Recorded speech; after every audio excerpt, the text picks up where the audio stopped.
We're heading to extra time, but there's still 5 minutes to play here, Mark. And by all means, there could be more chances. Still in the box, and it's another goal! And it's Andre Cole, the hero from Croydon! We thought it was over, but it's not over, and Croydon look like they're going to go all the way to the win. We can't say that now. Here goes Yuki Sasaki into the area. Penagaris, Chrissy Penagaris. Adelaide Comets have taken the lead. Falcon there, but it leaves Owen Windsor. And a third for Metro Stars.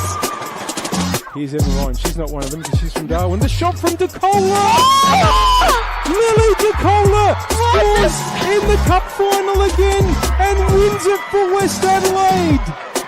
Oh, as the ball cuts back here to Odenwalder. And James Odenwalder scores. He makes it 2-0 for West Adelaide on the day. I bet he was going to be Travella if he puts one in. He goes himself instead. And it's still Soy Sakani. It's unbelievable, David, as well. And that one is definitely going to be credited to him. Will have to be chased down by Rapuano. He'll put in a cross of his own. Hobbs wasn't able to capture it. It's in! It's not the one that seals up my Atletico promotion. I got the skills to make the girls sing, and the geezers too. Yeah, we're doing this thing. Yes, hello, welcome to One Game at a Time. It is Wednesday, the 1st of July, episode 19, very much in the second half of the footballing season here in South Australia. I'm Seb O'Neill, as always, joined once again by my three co-hosts. And my question for this week to welcome you back in open arms, Alessio Croci. What's your favourite vegetable to eat by itself, raw? Thanks for joining me back. I'm stuck between two. Wait, tomato is a vegetable or a fruit? I think it's a fruit, technically. Fruit. Yeah. Okay, then cucumber is my favourite vegetable to eat by itself. Okay, good. And Mark Talbot, for you? Carrot. No other explanation? No. Just carrot? Just a carrot. Yep. And David, he's not there yet. That's real convenient. I'm sure that we'll come back to him in a moment. Oh, he's returning. Oh, he's on the phone. Oh, Yeah, look, I'm not available just now, but I'm got a podcast, so maybe call me back in about 2 hours. No worries, cheers. Scottish Football Association on at me again about that vacant job.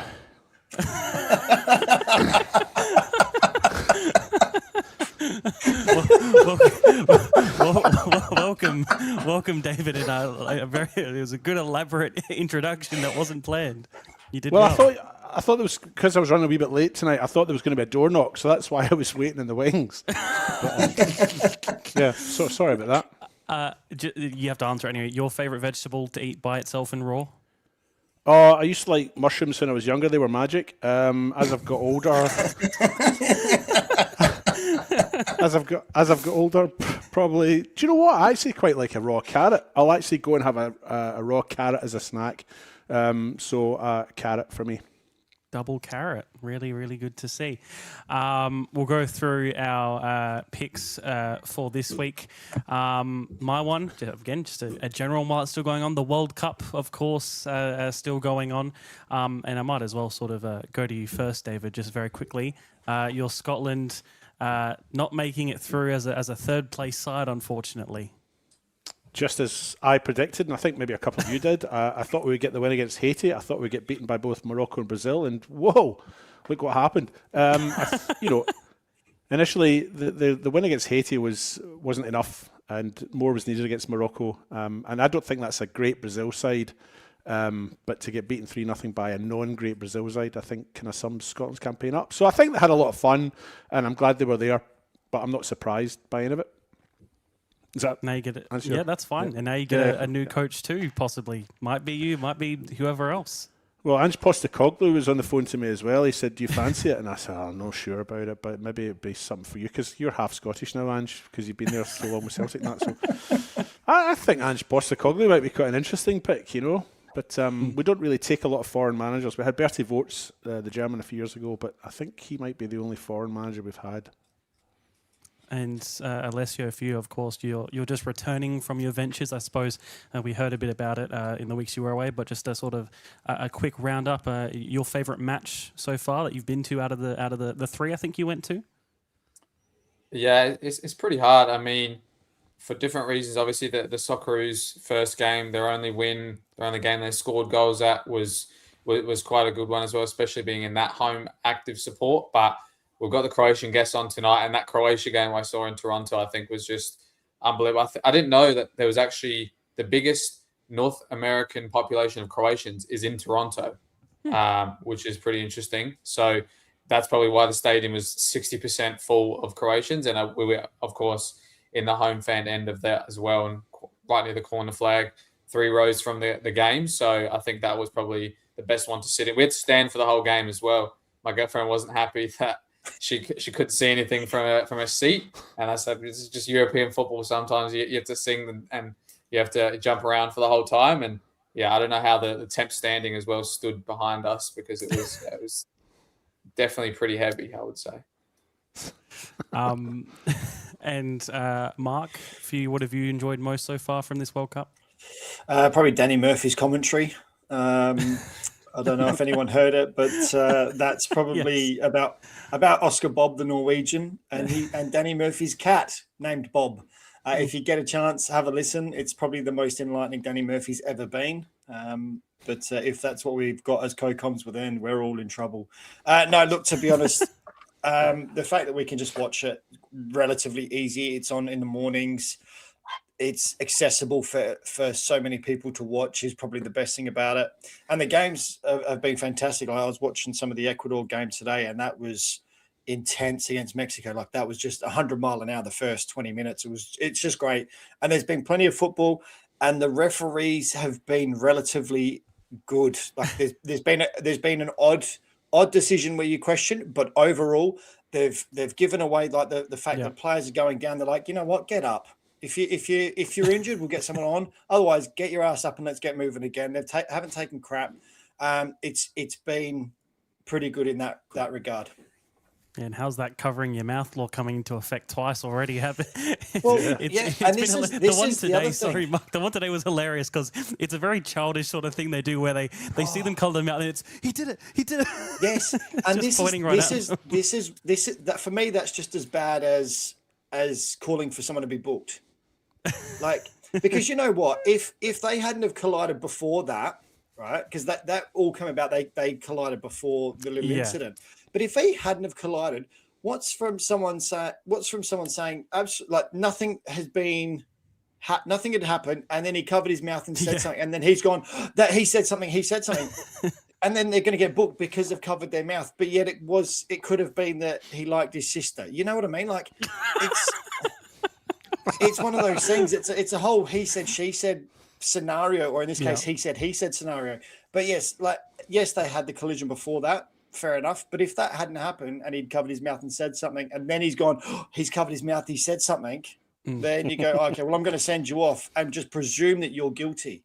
And that's the whole innocence till you're proven guilty thing. So it's a little bit harsh, but you know what? That's the rule they're going with.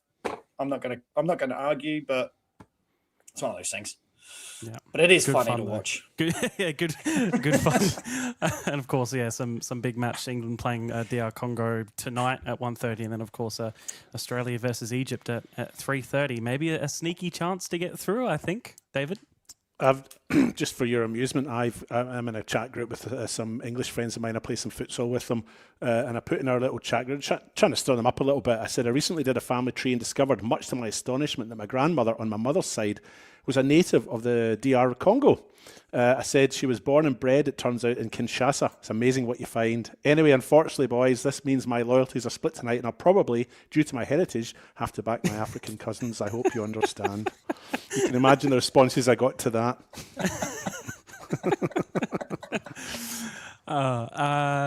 David, did you have a pick? I can't remember if you did or not. I don't have a pick. No, I had a very busy day at work. I apologise for that. If I can think of something by the time the other two have gone, I'll drop it in at the end. That's fine. Alessio, you want to go next with a few new signings all around the place? Yeah, of course, to come to that point, I think just before I left, the window might have just opened, and we saw a couple who'd been playing in the reserves of a few clubs that maybe had just about to get registered to play first team. And now a few of them have been announced, and they've been playing the last couple of weeks. Of course, we'll start with some of the major ones I guess most people at home would know. Cobras have signed up Melad Ahmad and Lansana Smith. Cove has got Abdul Balamba from Cumberland. Dakota Oshinam has been signed for the Comets, as well as one of Parry Hill's only big saviours this year in Marco Guerrera, also to Comets. Kyle Markham, short stint at Adelaide Hills Hawks, has gone to South Adelaide. Ryan Veach, out of retirement for Seaford, being a goalkeeper coach there, looks like he's gone back to playing. Santana Barkowski from Croydon to Modbury Jets, as well as Rhys Jurjevic from Playford to Modbury Jets, and he scored on the weekend as well. Otherwise, Adelaide City announced Bailey O'Neill and Alex Battistella from Adelaide United youth team. And Sturt Lions picked up a Netherlands import who played on the weekend as well. And then in the women's game, a couple that we noticed were Zoe Tolan has returned back to Salisbury Inter. Angela Mills has gone from Bacala to Western Strikers. And then one that was close to home for me that was announced to us last night, Mount Barker's goalkeeper Thomas Di Maria has moved to Parry Hills in the NPL to play out the final remainder of the season. And yeah, wish him well and see what he can do in the top flight. Good experience for him. Yeah, absolutely. And I'm sure there's still a few more movements to be announced around. Sorry, Mark, you go. I was just going to say that, yes, there will be a few more, but the window closes today. Okay. So everything will be finalised. COB today was the final closure of that. So it was open for 2 weeks. I think it was maybe 2 weeks in the end. So yeah, not a long time, but there will be more announcements to come, I would say, for some big ones, maybe. Possibly. On to you, Mark, for your pick. I had to think about this when we went off air just before we came on here. I was like, oh, I can't remember mine, but no. My announcement is, or my pick of the week is that former coach of mine, actually. He's stepping down and stepping away from the role he's been doing for a number of years. He's been a big influence in this club's women's program. So Rob Dorper is stepping down at the end of this season at Elizabeth Grove women's side. And like I said, as you can see there, he was a massive integral role in getting the women's team up and running and getting to where it is today. And so he's finally going to sort of step down from that role. So a massive shout out to Rob Dorper there for doing such a great job there at Elizabeth Grove's women's team. Yes, absolutely. David, did you have one? I actually dug up one I was going to mention a few weeks ago and simply slipped my mind. And that was I was going to dip my toes into the amateur league, which, as I say before, was my bread and butter for a long time. But I was just going to comment on USC Lion, Ukrainian Lion, changing their name to Grange Lion. Now, USC Lion are a club with an extensive history in the federation. Up until they merged with Port Adelaide in 1993 or thereabouts. And I guess at that point in time, there's an argument as to whether the clubs ceased to exist and it's a new club. Certainly in the yearbooks, it says it's a new club, Port Adelaide Lion. But that aside, USC Lion went through a name change this season and are now called Grange Lion. And the reason I mentioned it is because I played against USC Lion on many occasions in the amateur league. They continue to have an amateur arm through the 90s and 2000s. And I bumped into a couple of former players, including Michael Hadai, who's the coach at MetroStars Women. He was a former player at USC Lion. And Stephen Tarasenko, these are names I've mentioned before, Sophie Tarasenko's dad, asking them what their thoughts were, because I actually was quite disappointed. I think your name is part of your identity and your history and so on. And I get that the move for Grange Lion to drop the USC component related to the fact that the current playing group didn't have a connection with Ukraine, they didn't have Ukrainian heritage, but I still think that the name is part of your history and your identity, and I was a bit disappointed it was changed, and I think that was maybe the sentiment, although it was people understood why, it was maybe a bit of the sentiment of some of those former players. But what I'd say in sort of counter to that is that, Arsenal were a munitions factory, and I'm not sure that many of the current Arsenal players work in munitions factories. I think most of them are now full-time at Highbury. I was going to say Highbury, the Emirates.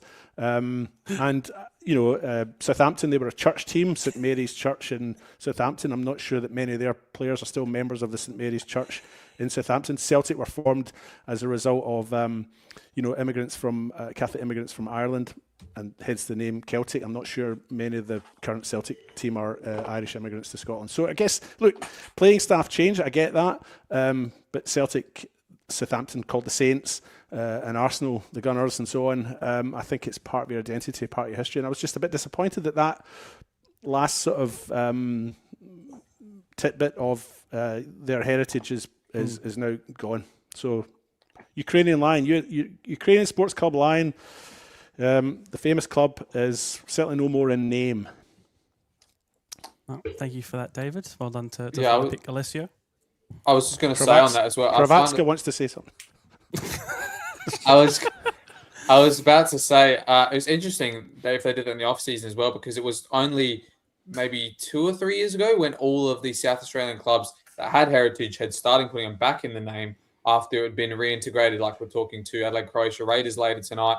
But otherwise, Adelaide Ammonia Cobras and some other clubs put the names of their heritage back in their team because obviously is becoming more of a thing of the heritage in Australian soccer clubs now. So it's interesting to see them stand away from that after all the positive outlook it seemed like we were getting back to.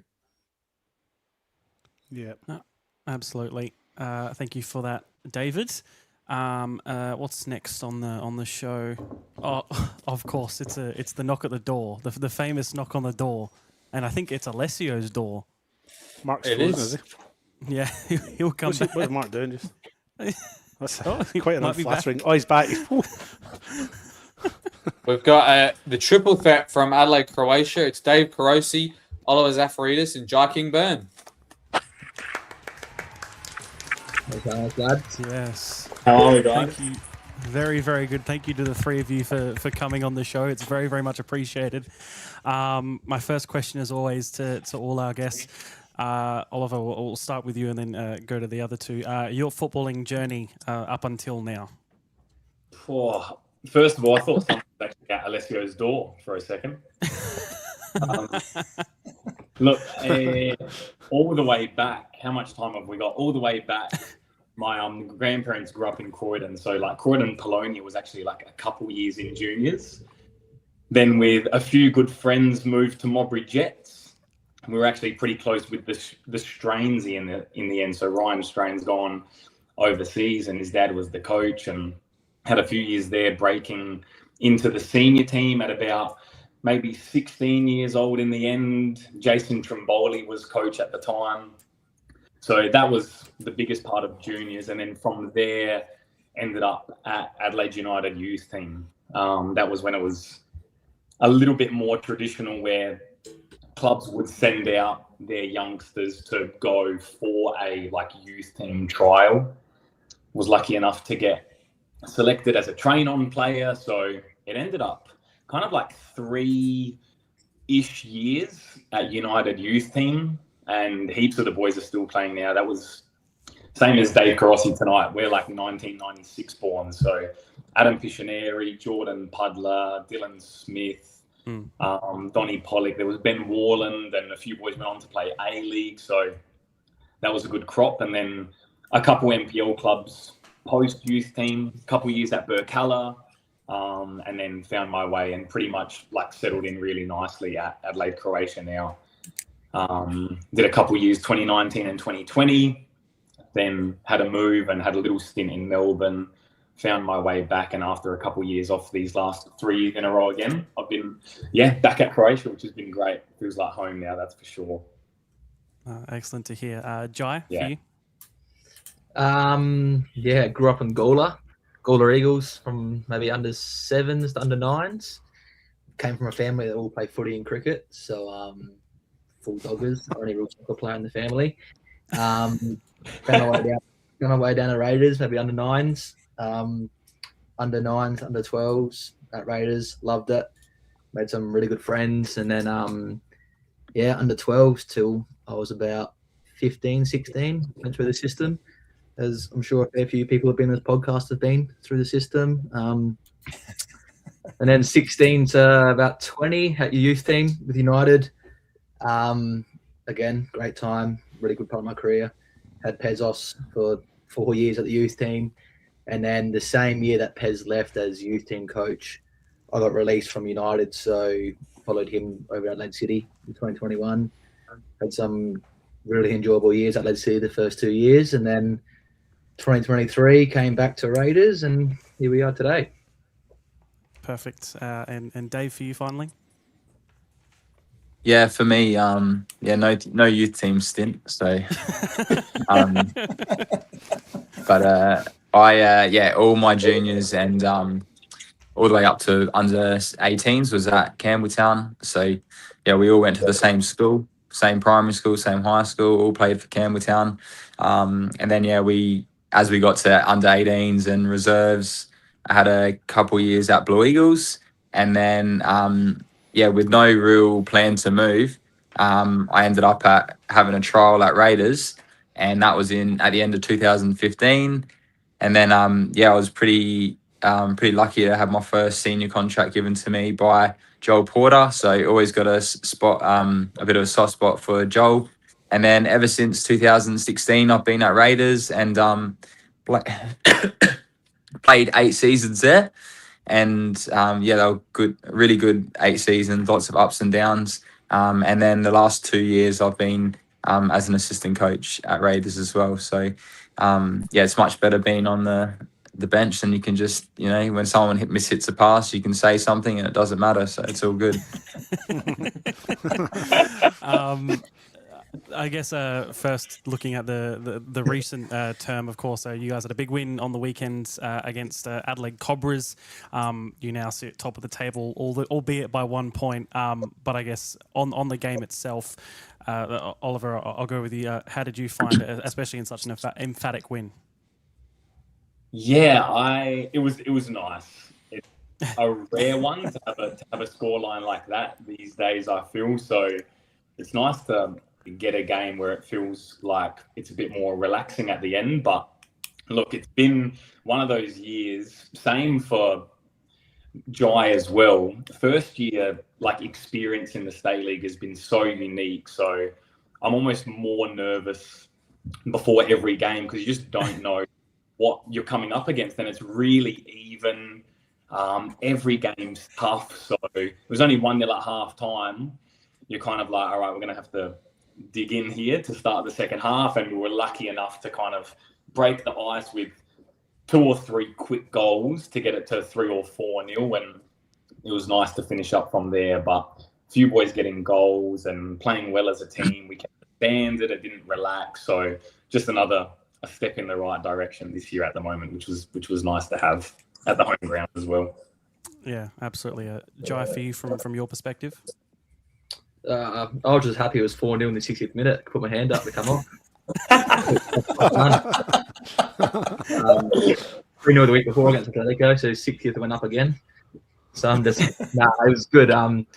Good for the boys who haven't scored goals, and so Salif who has been, but Isaac hasn't scored against South Adelaide away, I think it was. So they should probably have hat-tricks every week, them too, but good for them to finally get some reward for their hard work. And yeah, just keep going week by week now, I guess.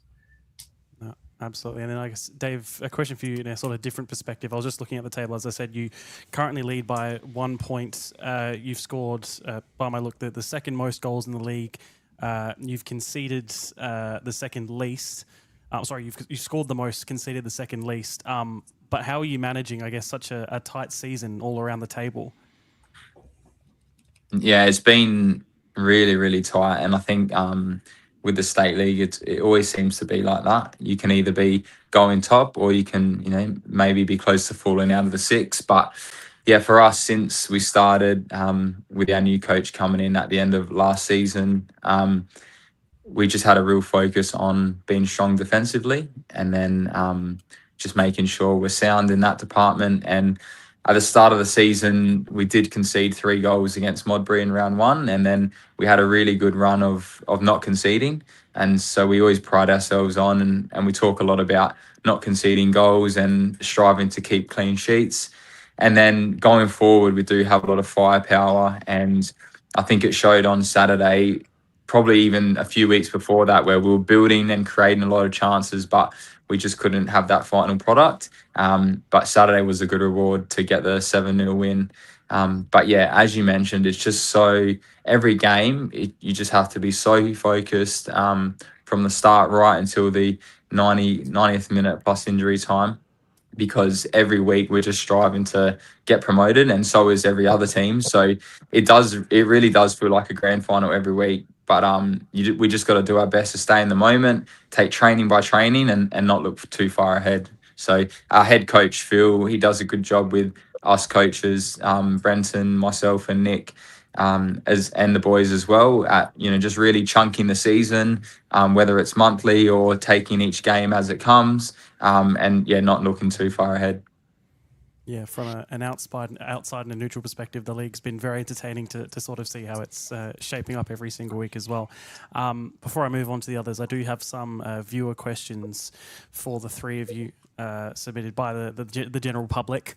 The first question from M. Borges R12, so I don't know who that could be.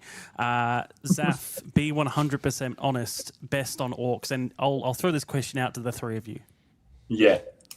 Be honest, Zaf. Wait, what was the question? Where is it? Best on Orcs.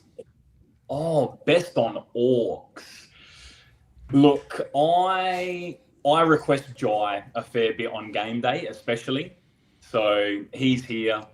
I can give him a little applause. It's a little bit closer to Tomorrowland, not quite sing-alongs, but I'm happy with that to get up and about on game day. It's not my week-to-week, day-to-day, so the change-up is crucial, I reckon. I'll give it to Jai. Would you also say yourself, Jai? Well, 100%, not a doubt, without a doubt. Dave, any? I don't think Dave's going to say that, but we'll see what he says. Yeah, my music taste is a little bit different to most players in the team, but so it's pretty painful for me. Even when I was playing pre-game, I just put the headphones in. But I know the boys do love Jai, and he does really take the lead in the changing with the music. But yeah, not for me, especially in the gym. I just like to put some relaxing music on in the gym. But as soon as the boys get in there, it's off straight away. Next one. Again, this can be for any of you. Who's your favorite Japanese player wearing number 26? And I won't say who that one's from. Yeah. Yeah. I'll start it off. But look, if I'm ever a head coach and there's ever no limit on visa players, I'll be saying to Yuto, my favorite number 26 Japanese player, get everyone from Japan and let's create a team. It has to be. Mine is Haruki Ito from the Japanese national team. Very good. There he is. Great guy, great player. So all in agreement there, clearly. Another from M. Borges R12. Dave Carosi, how do you keep your hair so good all the time? Well, I might have to have a chat with Mateus about that at training if he's going to take a bit of an interest in the hair. But I think it's just all in the part, all in the drop, and not drying it too much and not leaving it too wet. And that's the key, really. Let it dry out. Yeah, listen into that one, Mark. Final question from Croat123. Good question, actually. If you could bring back any past Raiders player to play with, who would it be? Oh. There's a selection, isn't there? Big Does anyone want to lead the way? Look, one that comes to mind, but I've been lucky enough the year Certainly that I first had gone to Raiders, there was like Justin Bralich still playing, Adam Van Dommel and Paul Blafari. So Scotty Tunbridge, there were some really experienced players that helped so much. But one that just stands out, I think I could go with Joey Costa. Good pick.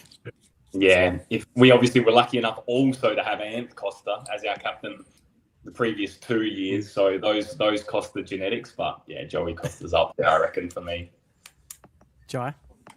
I don't know if you know him, but when I was obviously going to my juniors, I go watch the seniors on a Saturday, and Alameo Kabedi, what a player he was. Maybe like 2010, maybe. He had this little goose step. No, the MPL couldn't work it out. He was a freak.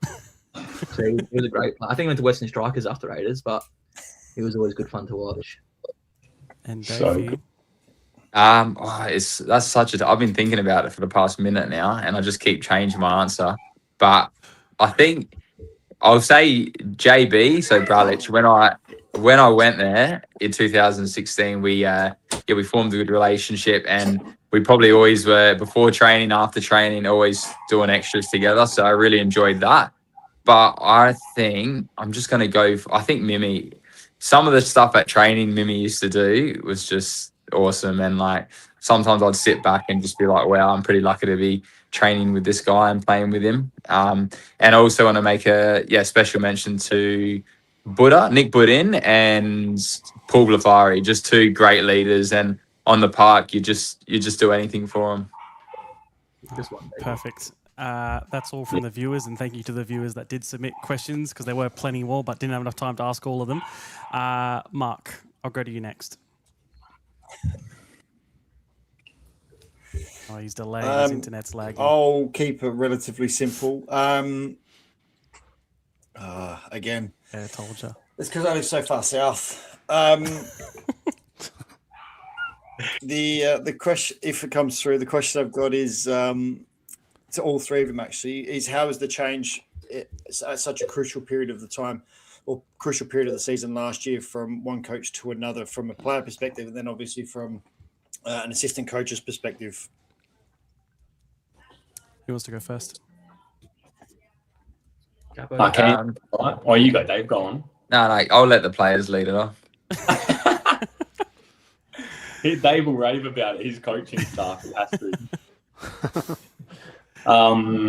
Yeah, it was an interesting time, and I think it was a little bit of a surprise to the playing group, but it was probably the right time, and we had a couple great years with obviously like Vlador Blazeka previously, and he got Raiders back into the NPL where we as a club think we belong. And then obviously a tough year that season last year leading into it, and it happened just before the semi-final against Beograd, so we had the derby within 2 days and a little change in formation, like Dave touched on as well, like that first thing being just so sound defensively really set us up. We're able to win that and go on to the national stage, and then Jai and a couple others had a good time in Europe, so we didn't quite get out of the sticky situation, but that's fine. And then going into this year, it's just been more of the same. There's a nice balance with Brenton Hearn as one of the other assistant coaches. His experience, he motivates the players, chats one-on-one to us individually a fair bit. Dave's a great, just like calming influence that everyone respects because of his years at the club, and he's effortlessly stepped into this assistant coaching role since not playing anymore, and with Phil and aligning with a new football committee, it's all of the pieces have come together, it's been nice. It's been great. So hopefully we can just do the job this last little bit of this season and be back up there. Mark?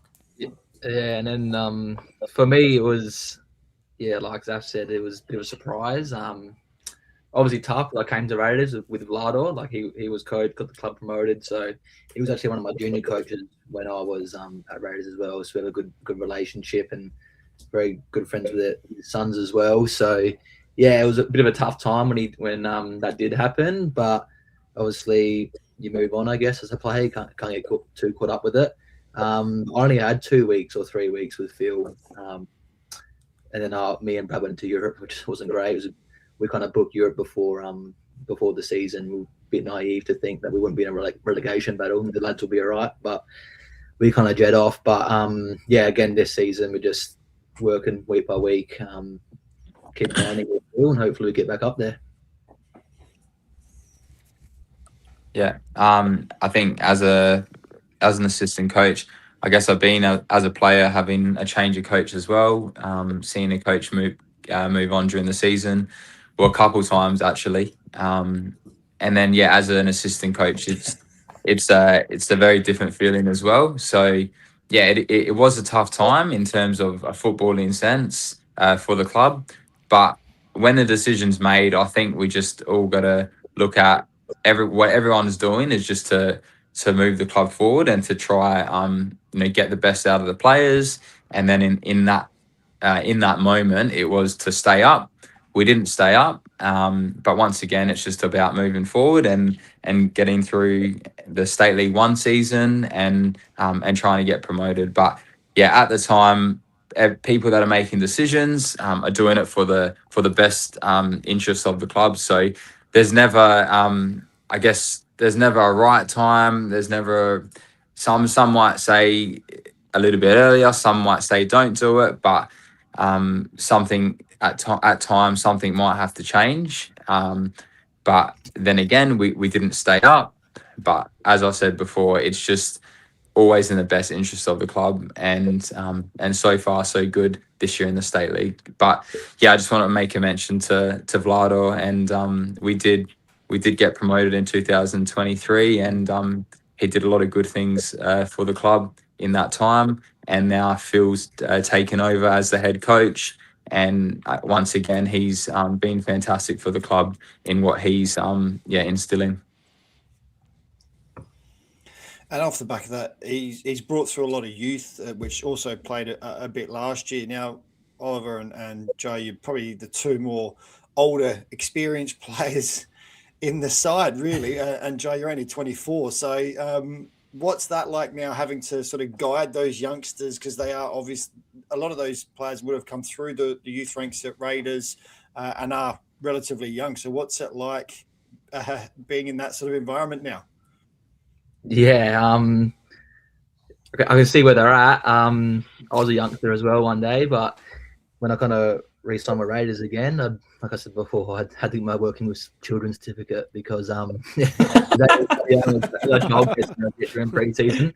But I think the boys are coming leaps and bounds. To be honest, we're a bit immature at first, and I think it's something we say in the change rooms a lot is maturity of the team, and you can see week by week we are getting more mature and individually as a team. So no, that we'll get there, and yeah, again, hopefully we get back up. Yeah, it's been like Jai said. I never thought at 29 or turning 30 now I'd be oldest in the team. Or Sao, our striker, is actually 31. I just thought that was unheard of. And then Jai feels like he should be same age as me, but then I think Jai's only 24. I'm like, what's the age gap in this team? And that's credit to, I mean, even having, someone like Irukunda at the World Cup. For some reason, this club has something about it in developing juniors, and there's also a good crop that Phil worked with at Croydon that were in the resis and kind of like fringe into the senior team. So there's some that he spotted would explode onto the scene and do well. So it's a young squad, but like Jai said, each week it's been, I feel like the dad of the team, it's been fun. It's been motivating them, making sure they're not switching off, maturing, and week after week that like the whole squad, no matter how young, they keep stepping up to the plate, which has been awesome to see and be a part of. It's been one of the more enjoyable years, actually. For sure. I think with such a, I guess it doesn't matter if your team's really experienced or young. If everyone's buying into what we want as coaches, and you create a good culture amongst the boys, and we're led really well by Jai and Ollie and Yuto, our other captain as well. So a great leadership group, a great head coach. Yeah, so I think it doesn't really matter if it's a really experienced team or you got a lot of young players. It's just about that real buy-in to want to play for the badge and all look towards that one goal, which for us is getting promoted. So the energy brought by everyone right now as a collective has just been great. And we just go into each training just all focusing on that session and just working towards our goal as a team. So. But the mix, I think a credit to Jai, Ollie, Yuto, and even someone like our import Sao, who's a little bit older as well. They've been great at focusing on their performance, but also supporting some of the boys that are in their first year of senior football too, because it's never smooth sailing in terms of their personal performance, the results, or anything to do with the team or the club. So it is always such a journey from start to finish. But it's a real credit to the few older boys we have in the team. That's all from me. Perfect. Alessio, to you. Yeah, I've got a couple individual for each. I'll go to Ollie first. You didn't mention it too much about the club you went to in Melbourne, but I believe it was Melbourne Knights. What was obviously it was between COVID, I think you said as well, but how is the comparison between Adelaide Croatia and Melbourne Croatia, and what was the club like there compared to our Croatian one here? Yeah, that was a great time. So it was it was 2020, the year of 2021. So like you said, it was that COVID season. And it came about through, I had a couple of years, obviously, at Adelaide, Croatia already. And then just through the Croatian community, which is a great thing that sometimes you take for granted, whether you're an aspiring player looking to go interstate. So that came about, and it happened like just before the transfer window was about to close. So I think I made the decision within 90 minutes. It was like 3:30 in the afternoon. And they said, but the window closes at 5. Like we need to get the paperwork through.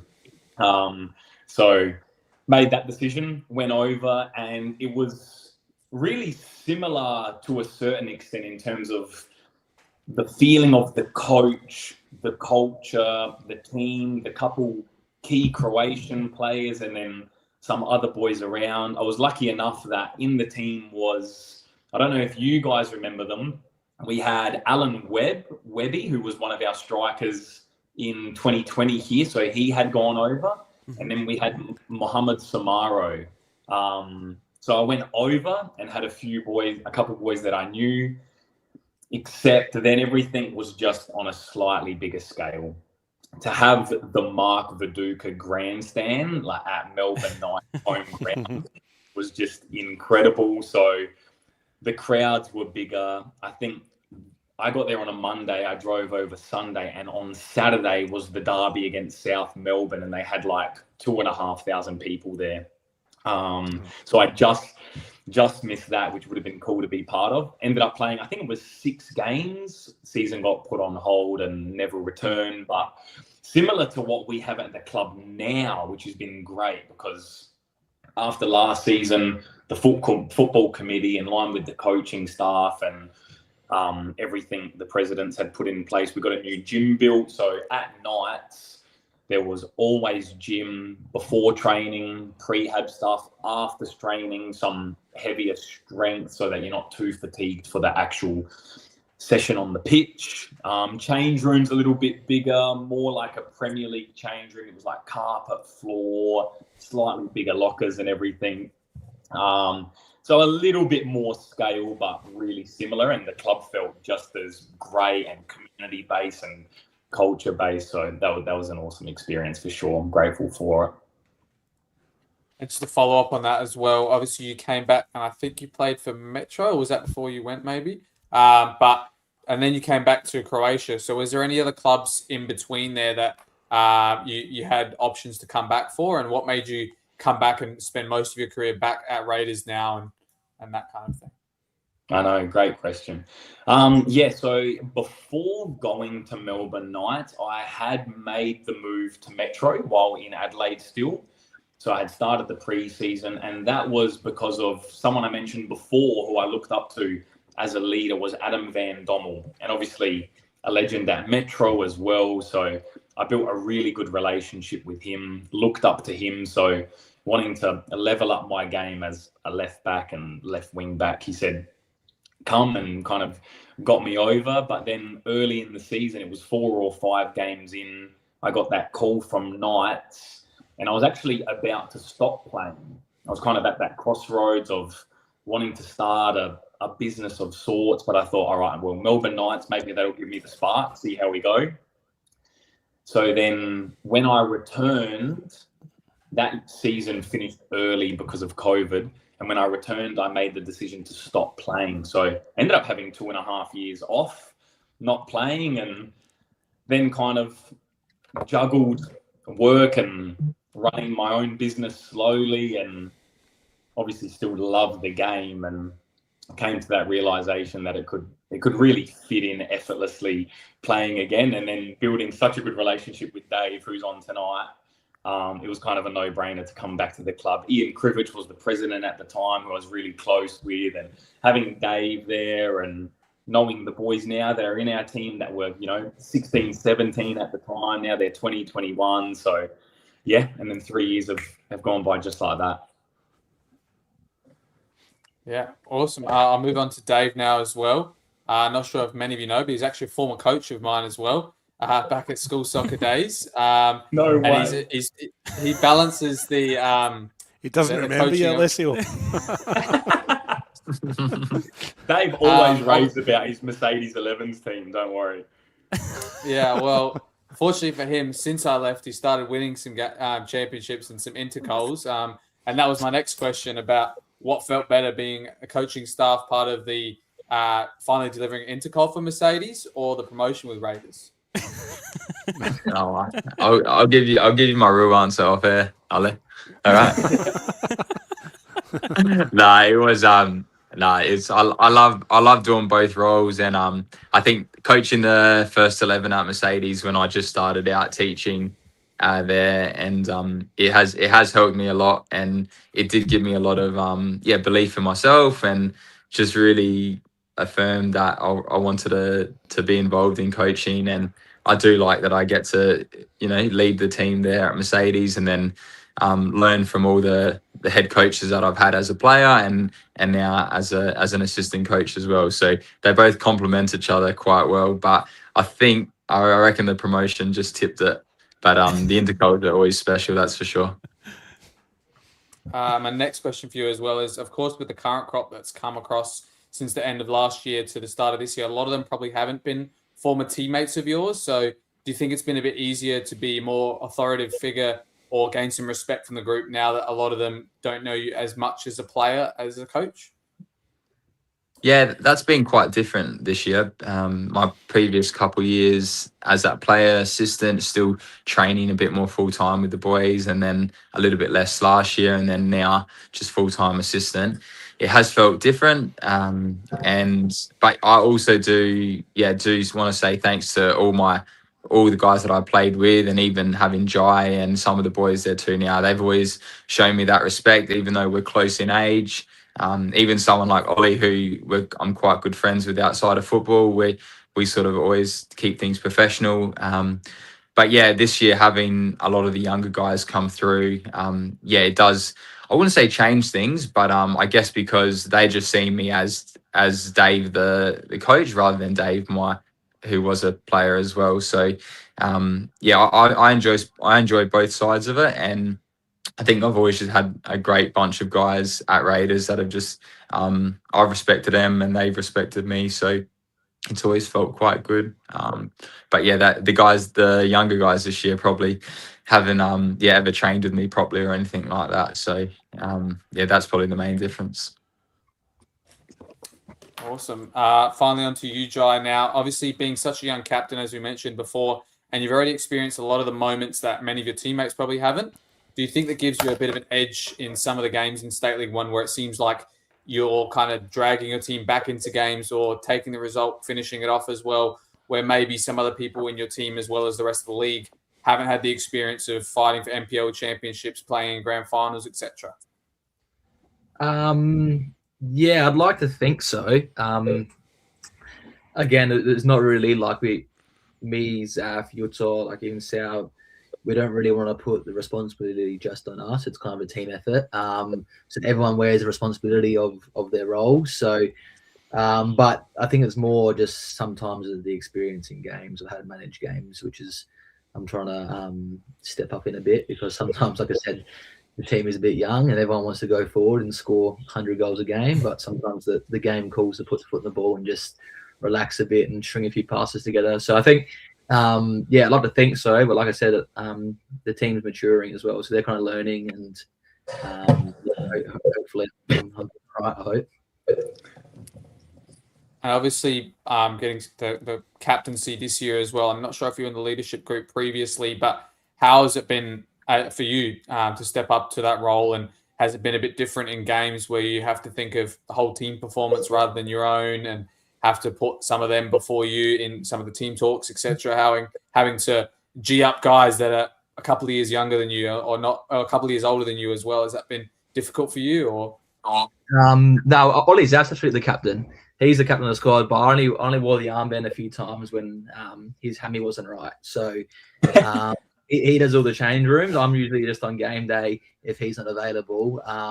But yeah, like I said, I try not to change my persona too much if I'm captain. If I'm not captain, I try and keep a fun and positive attitude with everyone, no matter if I'm wearing the armband or not.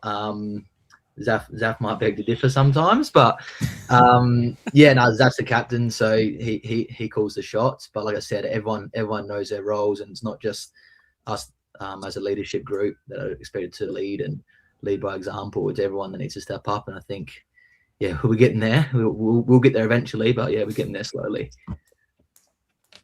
All good. That's all from me. David, finally to you.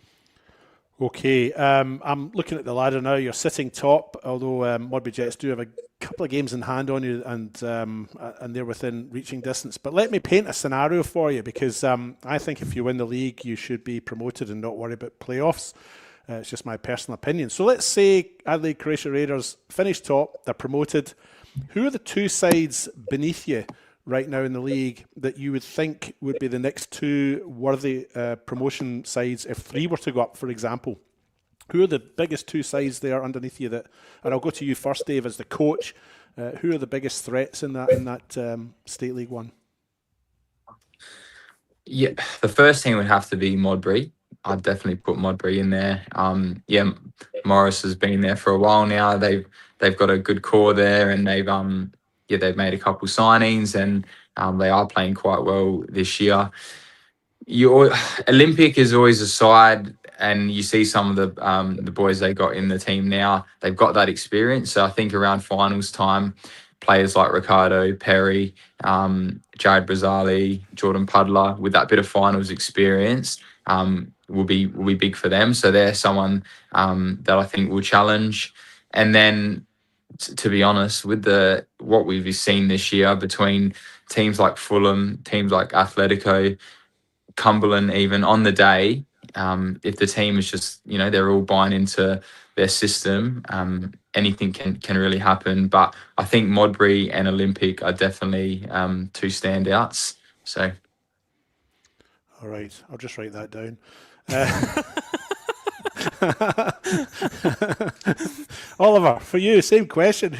What are the two teams that you think are probably the biggest threat to your championship hopes? Yeah, I'll spring off of Dave's answer as well. I think everyone from the start of the year would have had Modbury up there. Like I said, having done juniors there as well, like being really close with Timmy Hendo, who's their captain. I think they've got a good core of players. Coach has been there for a little bit, so them. And then similar, one team that Dave didn't mention was Blue Eagles. They've got a couple experienced players similar to Olympic. I think when you think of the MPL, you're always happy traveling to Marden to play there. So that's a nice one too, just as an atmosphere and a club that feels big. But there's so many clubs that are coming and growing and putting good systems in place. As you're looking at the ladder, you're seeing, like Dave said, there's Fulham, there's Cove, there's so many creeping up there. Cumberland are always hard. So there is that crop that really are getting close to that. So, yeah, but similar to Dave, I think Olympic with Modbury, Blue Eagles, those three jump out, I guess. Well, I did ask for two, though, Oliver. We can go Modbury and Blue Eagles, so it's a little bit different. Yeah, let's write that one down. Jai, King, for you, who are the two sort of big teams in there that you think might be the threat? Yeah, I'd have to say not Modbury, but I think just being a bit realistic, probably Modbury. They dominated the first half of the season. Probably they've had a little bad spell at the moment, but so do we as well. I think everyone will. Then the second one's hard to choose. I don't want to write anyone off, to be honest. I think we were written off at the start of the season as well a bit. I think you guys written us off a bit as well. So I don't want to write us off and write anyone off and come back to haunt us later in the season. But yeah, probably Olympic good, again, that experience. But then again, if a team's versus Atletico away or Cove away during the finals, it's probably going to be a difficult trip for them as well. So yeah, it's tough to choose. And your second, so Modbury and?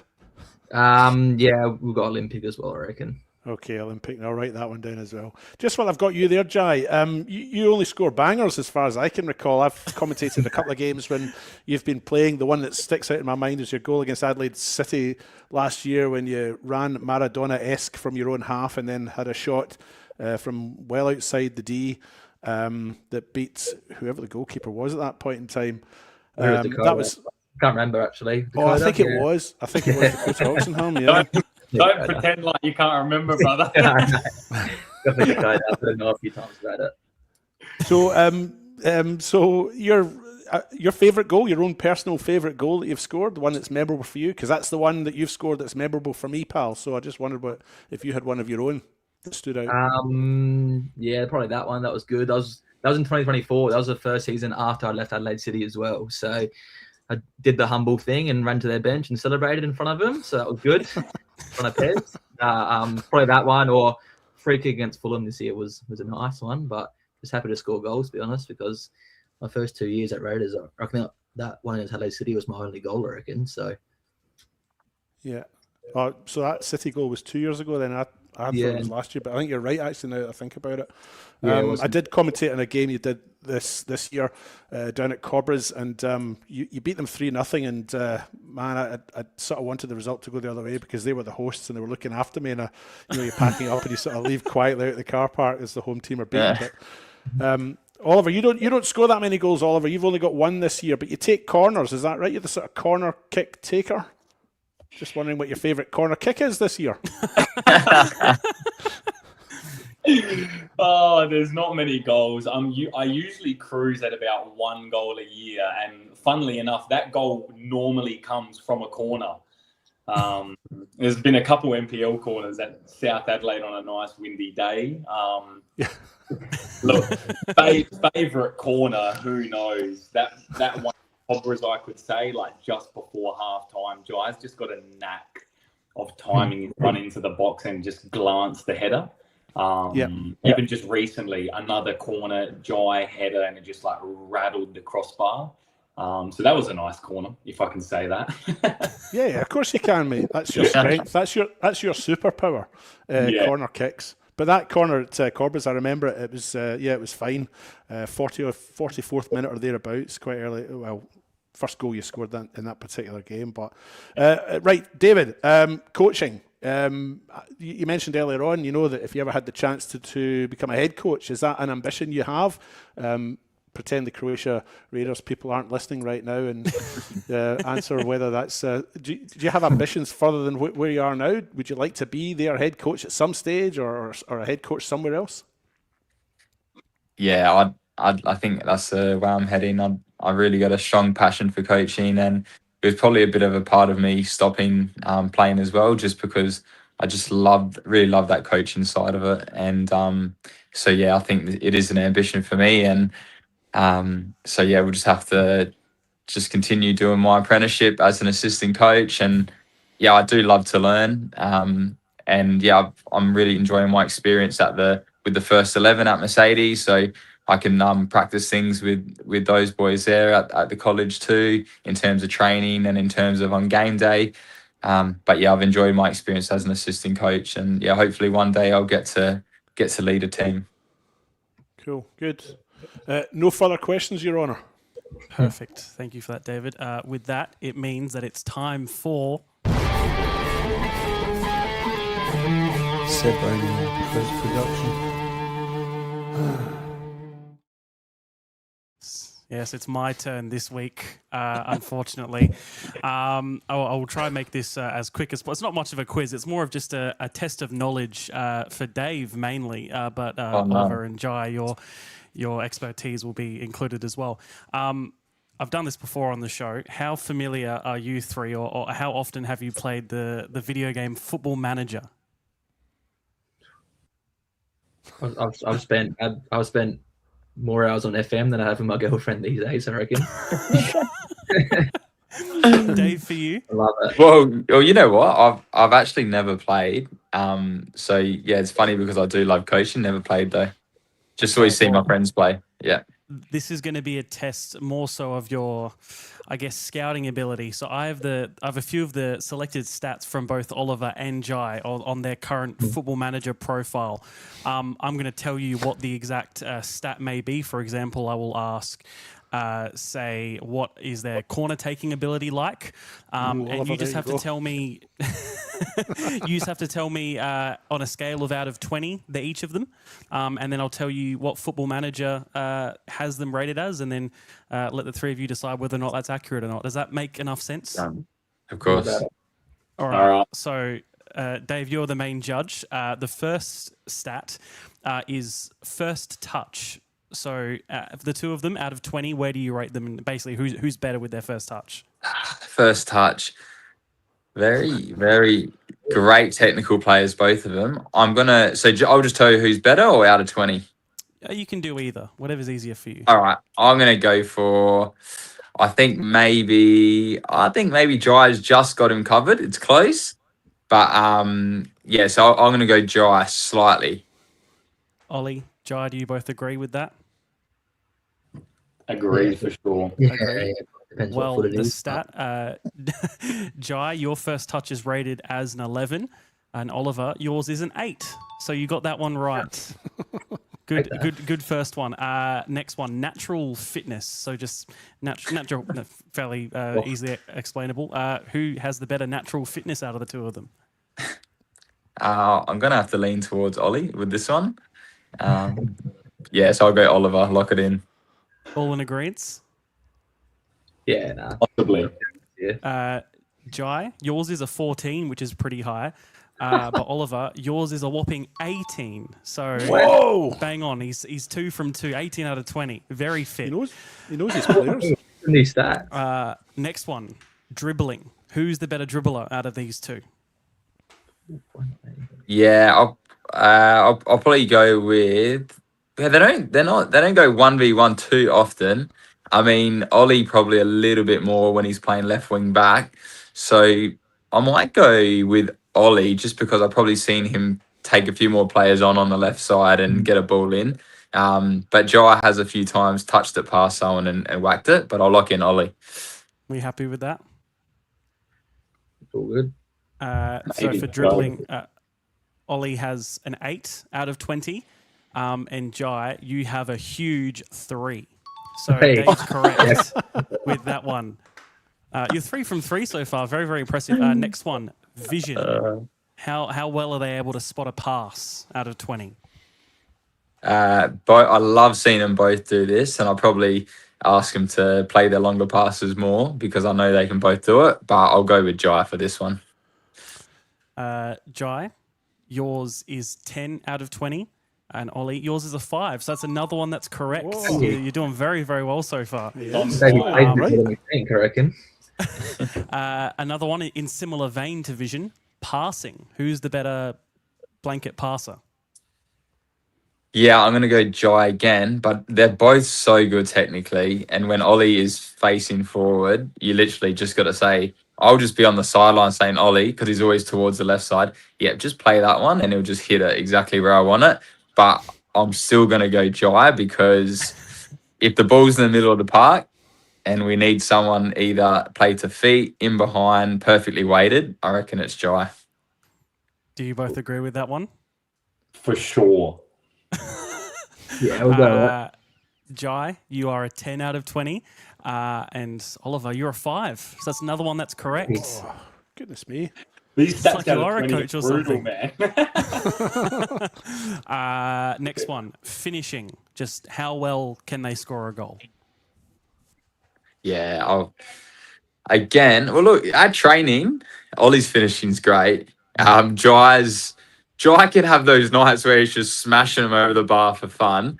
And Jai's got the best reactions when he gets in those moods where he misses one, and then the second one he'll just blast over as well, and then the third one, before he's walking into the showers, he'll put it down for a free kick and bury it top corner, and he's happy. But I think I'll lock in Jai. All right, are you both happy with that? Do you think that's right? On Football Manager, Jai, your finishing is at a 5, and Oliver's is at an 11. So that's the first one that you've gotten wrong. Wait, how's that 11 from left centre back? How's that work? It's the game. The game's the game. Second to last one, pace. How quick are they? Who's the quicker? Dave's on the GPS. He should know these stats. Yeah. Yeah, I'm going to go, I think I'll go Ollie. Yeah, I'll go Ollie for pace, yeah. Do you think you're faster, Ollie, than Jai? Look, Jai deceivingly can hit some speed, but I might get him here. Yeah, I can hit him up speed once a season, I reckon. Depends how Jai's hammy is. Yeah. Well, according to Full Manager, Ollie, you're at an 11, and Jai is at a 14. So that's there we another go. one that's wrong. Final one, a big fun favourite of ours we like to do, aggression. Who's the more aggressive on the football pitch between the two of them?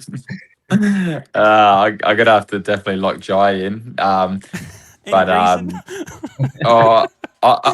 lock Jai in just because he'd probably loves a big challenge. But Ollie will sort of argue that he doesn't need a tackle because he just positions himself so well. So yeah, I like Jai in. All right. Do you think you're more aggressive, Jai? I just got my tackle on Daniel Bressan, 4th minute last year against Adelaide City. Yeah, that's Well, for the last one, Jai, your tackling is not your tackling, your aggression is rated at a 9, and Ollie, you're a 15. Very aggressive, very aggressive player. I don't know. Oliver needs some counselling. What was actually, that? I'll tell you. Last night we were playing these small-sided games, and I've never seen Ollie react like that when his team gave up a goal. I don't know if you remember the moment, Ollie. Nah, it was when I was stewing on it all day. No. Yeah. Cool manager scout must have been there watching. Pardon? Well, that was 5 out of 8 you got correct, so you just managed to win the quiz. So well done. You can keep your qualifications for another year. Thank goodness. Thank goodness. Bravo. With that, that's the interview done. Thank you so much to the three of you for joining us. It's very, very much appreciated. And yeah, good luck for the rest of the season. Hopefully for you guys, you get to go back up. I can probably speak on behalf of the commentators too. It's a ground we also love going to cover games. So if you do go up, we won't complain either. But yeah, thank you to the three Tight of you. comms box, but Yeah, David. Just if anyone comes up to your ground from Football Australia and says we'd like to install an AI camera on your main stand, say no. there's been none of us there. Yeah, nah. Very cool. However, if they do, just shoot towards it. Practice shooting that way. Yeah. We'll get Jai to smash some shots at it. Yeah. I didn't say that, but just shoot towards it. Yeah, thanks again to the three of you. Good luck for the rest of the season. And yeah, really appreciate you guys coming on. Cheers, Thank boys. you. Thank you. I appreciate it. Cheers. Thanks, everyone. Good fun chat. We're going to the get three into trouble of for them. slagging off AI cameras, aren't we? We shouldn't say that. We shouldn't say that, but I just wanted to say, do you know something funny about having Jai King-Byrne on was every time we say his name, all I can think about is David's commentary from that goal. Jai King-Byrne. That's it. That's all. Every time. That's how I picture his name is every time. That's how good it was. Yeah. Every time. Do you know what it was? Every It was. time. It's probably one of the best goals I've seen in the NPL. Well, in any of them, you know, I've seen obviously a lot of games and a lot of goals. This weekend's my 150th, I think, commentary game. So I would have seen 300 goals, but that one really stands out for me. He picked the ball up probably halfway inside his own half, and City did back off. They gave him the space, and he kept going forward. And I just thought he was going to lay it off or something. Then he's hit it from miles out, and he's right. Dakota Oxenham was the goalkeeper. I mean, beating him from all that distance, that was just tremendous. Amazing strike. Go and look it up. Jai King-Byrne versus Adelaide City 2024. So good it was in our intro last year, David. Don't you remember? It was, yes. Yeah. It was. Yeah. That's maybe why I remember it so much as well, because I just remember Because you heard it every week for about 30 weeks. But just the way he said his name was it was awesome. Like, it just rolled so well. It was awesome. I loved it. And in those 150 games, I reckon you probably had 50 0-0 draws. I've had a few, but It's slowly becoming a 7-0 special after this. They've gone week, I think. Seb's way. They've gone up to the top left of screen now. All right, we'll go on to this past weekend's results. Starting in the State League 2 for round 13, Salisbury Inter having a 2-0 win over Barossa United. Gawler Eagles going down 4-1 at home to Pontian in the Eagle Derby. Elizabeth Downs defeating Northern Demons 3-2. Elizabeth Grove defeated 2-0 at home against Modbury Vista. And Angle Vale going down 4-0 at home against Port Adelaide. In the South, Western Strikers at home losing 5-3 to Garn United. Noarlunga losing 3-0 to Adelaide University. Seaford Rangers 4-1 winners over Adelaide Hills Hawks. Adelaide Titans defeated 2-1. My apologies, by Plimpton. And finally, Vipers 1-0 winners over Mount Barker United. Mark, let's try go through these again. I was going to say, shall we start? Are we ready? Yes, we're definitely going to run long tonight, but it's okay. All right, let's start. Port Adelaide, massive 4-0 win over Angle Vale. They were both equal on points before this game. both sitting 6th and 7th, but that win for Port has pushed them 3 points clear of Angle Vale. So massive win for them, considering their form hasn't been the best. But Angle Vale now 4 games on the bounce that they've lost. So they've really hit a bit of a down patch. Mowbray Vista getting back to winning ways after their loss last week. They beat Elizabeth Grove 2-0 in what has pushed them up to, pushed them up into, or kept them into 3rd spot, only 4 points behind Salisbury Inter. Big win for Elizabeth Downs against Northern Demons. I did see one of the penalties in that game. Jai Pullinen had a sliding tackle, and from all the angles I saw one of the angles, it looked like a pretty good challenge. However, penalty. I do believe Northern Demons also did finish the game with 10 men due to an injury, and they'd made all their subs, so they were actually against it towards the back end of the game, so they went down away from home. Salisbury Inter beating Barossa United. They haven't won a game all year, Barossa, so a bit of an expected result. I thought it might have been a little bit larger result-wise, but they've done well to keep it at 2-0 in the end. But it does, Salisbury Inter puts them 4 points clear, as we see the table there, of Mowbray Vista. And in the Eagle Derby, Pontians just continuing on their merry way, sitting top of the table and a 6-point lead over Salisbury Inter. They are the team to catch, and the teams are struggling to catch them, to be honest. In the South, would you like me to continue, or would you like someone else to jump in? Is anyone going to claim? Yeah, I could do it. I had a Let's look go. at some of these results. So obviously I'll start off with Plimpton getting a win over Adelaide Titans. They haven't got too many this year, Plimpton, but a big win from them, and it kind of gets them further away from Mount Barker just a little bit. We play each other this weekend, actually. So that'll be an interesting one. But their former player, Fatima Tafilis, getting a late winner. And they went down to 10 men, actually. Former teammate of a couple of ours, Kale Nagel, getting a second yellow in the 95th minute. Adelaide Uni, a triumphant result against Nollunga away, which is one that I don't think any of us predicted. We all had Nollunga to win. So a massive win for them. Seaford Rangers, 4-1 win over Hawks, expected. A narrow win for Vipers over Mount Barker. And, of course, that helps them get a little bit closer to the top of the table. There's, I think, a couple of teams there equal on 27, but they have a game in hand, the Vipers, so that would be very helpful for them. And then Garn and Western Strikers, probably the two teams. I don't know if it's in all the leagues, but I swear every game they have some crazy score lines. I mean, a couple of weeks ago, I think Strikers had a 7-3. I think Garn earlier this year had a 6-0 and there was one 6-1 against Adelaide Uni they beat. They just, some crazy results between them. But, as you've seen the ladder on screen there, a couple teams tied for first. Vipers, Nollunga, Uni, and Strikers probably fighting for the rest. Titans are a little bit out of it because they've got a game played more. And then the bottom three, Hawks, Plimpton, and Barker. I would say it's mathematically impossible for them to make finals now with 6 games to play, 5 or 6. It'd be getting close, I reckon. Well, if there's at least if there's 15 points to play, or Hawks and Plimpton have 18 points to get, probably it's maybe 1 or 2 more games. And it's impossible, but a few of them are playing each other in the coming weeks. I think we have Plimpton, and then I think after that we have Hawks. So hopefully something can happen near the bottom, but at the moment I think it's the expected teams in that finals race and top as well. Perfect stuff. On to the WSL for round 15. Western Strikers having a 2-1 win over Elizabeth Grove. South Adelaide defeated 2-0 by Cove in that Southern Derby. Mowbray Jets 1-0 winners over Adelaide Jaguars. And the big one of the weekend, David, Adelaide City and Sturt Lions unable to be separated from each other. And I think we spoke about it last week. Now very much in a situation if results, sort of go the way we expect them to, final day could go down to goal difference. Oh, he's muted. Oh, he's nearly perfect. Oh. Go again. What? Now go. Oh, right, okay.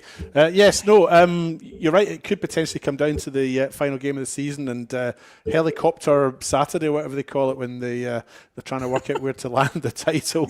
But yeah, look, obviously these two teams very closely matched. Yasmina Kasumovic scoring Adelaide City, both of Adelaide City's goals, one in the 9th minute, one in the 48th minute. And in between those two, Izzy Barkiese, the captain for Sturt, scoring the 15th, and Charlotte Clark scoring the 46th for Sturt. So, look, a very tight match, as we probably expected, and a draw was the outcome. Adelaide City are second. They're 3 points behind Sturt, but they do have a game in hand, and that's the most probably relevant point to make. Their goal difference, that's Adelaide City's goal difference, is also superior and significantly so.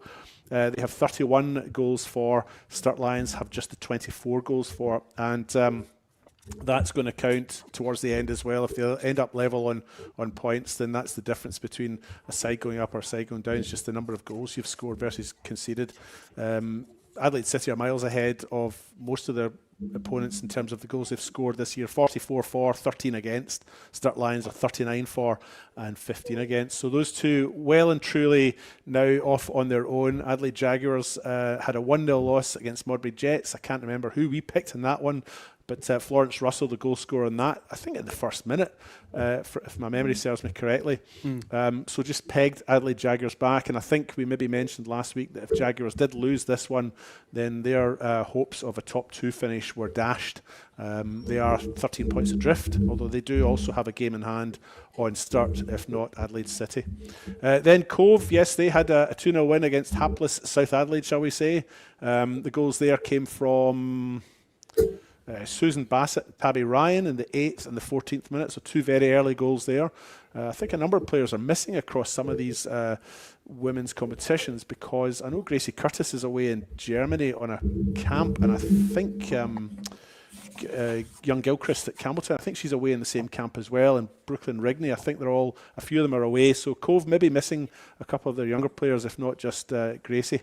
A loss for Elizabeth Grove to Western Strikers, 2-1 in that game. Western Strikers, interestingly enough, have 3 games in hand on some of their opponents. If you notice there, they've only played the 12. They've lost 7, but as have the 3 teams above them. And Adelaide Jaguars have lost 6. They're in 3rd spot. So look, Western Strikers lying there. I mean, they don't have a great recent run of results. They've only won 2 of their last 5. But they do have 3 games in hand. And if they can win those 3 games in hand, I'm sure they'll move a bit further up the table. But all eyes on Sturt and Adelaide City as we head towards the end of this season. Very exciting stuff between those two in the WSL. We'll go on to... Yeah.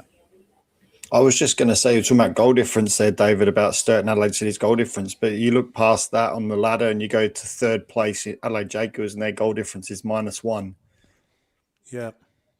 But then the problem is that they're all -4, -4, -12, -8, -26. So there's only 2 teams, and they're the top 2 sides that actually have a positive goal difference. So even if Jags end up catching either side, their goal difference is shot.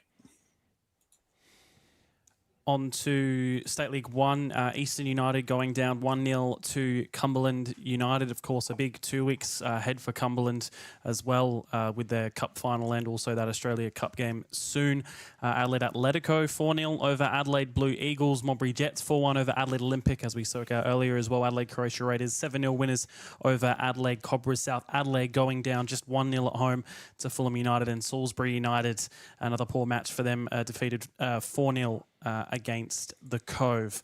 We said it with Adelaide Croatia Raiders earlier. They do lead the table, but still tight as ever. Mark, where do you want to start with this crazy league? I will cover the bottom end of the table. South Adelaide losing to Fulham 1-0 at home. I think it's Ethan Murphy scoring in the 8th minute, but South's just unable to get an equaliser during that game. So it does put South Adelaide at the foot of the table. It's interesting because they had a spell where they did get a couple of good results that had lifted them out of relegation. To be honest, they got them up into 10th, but they've now sort of lost their way a little bit again and dropped right down. And the other game, Salisbury against Cove, at Salisbury. Cove coming away with 4-0 winners with 4 different goal scorers: Good, Higgins, Becker, and JJ Rideout. But like I said, Salisbury now sitting in 11th. And only both sides on 11 points, 4 points behind Eastern and 5 points behind Adelaide Cobras. So it's really basically 9, 10, 11, 12. Those 4 positions are really the only ones that are in the relegation zone, to be honest, because when you step up to 8th, Cove is 23 points. So there's a big gap there. Eastern and Adelaide Cobras obviously just relying on the fact that they've got that 4 and 5 point gap on the bottom 2 at this present moment in time. And that's the bottom of the table are those 2. Eastern United, obviously, they, as you mentioned, they lost 1-0 to Cumberland, which really does help Cumberland because obviously that puts them a little bit closer to 5th position. They're currently sitting 6th. Big points. They've now won 4. Yeah, massive 3 points. Hugo Remington scoring again for Cumberland.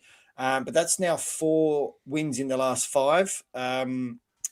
Best form in the league, actually, in the last 5 games, along with Raiders of 4 wins and 1 loss in the last 5. And it's funny enough, it's the exact same week. So 3 wins, a loss and a win. So that covers the bottom. Eastern, and obviously we talked about Raiders, Raiders and Cobras there. Cobras losing and really lost their way. New coach probably hasn't had that new manager bounce yet that they were hoping for. And so, like I said, 9, 10, 11, 12 are really the only relegation places that are of concern. And like I said, Cove is far enough away to not have to worry. For now.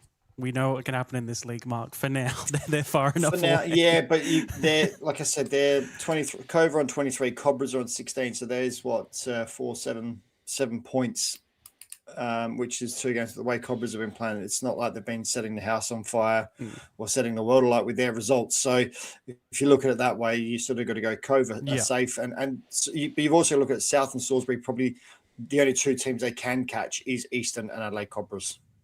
Yeah, I agree in that aspect. Alessio, anywhere you want to go next? He's muted. Yeah, I'll stay with the top of the table. Obviously, we talked about Raiders. Fulham, again, getting another good win. They've had some good form in the last couple of weeks since their cup loss and since losing to Adelaide Olympic. Fortunately, my good friend Luke Fusco, the streak has stopped at the moment, but they did get a 1-0 win. Of course, we saw that on the film as well. Adelaide Atletico, I'll go to theirs because I think some of their goals and some of the footage from that game was amazing, and some of the crowd from there looked pretty good as well. They really dismantled Adelaide Blue Eagles as well, 4-0. I think it's something.